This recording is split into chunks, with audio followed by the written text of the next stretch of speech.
Hi, kain na. Ayan, ito. Lunch namin. Puso ng saging, salad. Gawa ng aking brother. And then, dito, may tupa. May tupa po. Ginawa kong ganyan, may bell pepper. Yan. Ang aming food for today.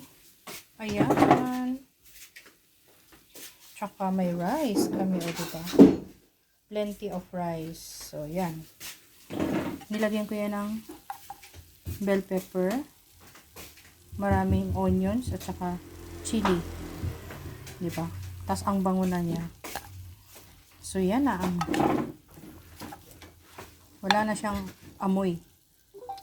Diba? Parang kambing lang kasi na maamoy. Pero this one, hindi na siya maamoy. Tuyo siya. Adobong tuyo.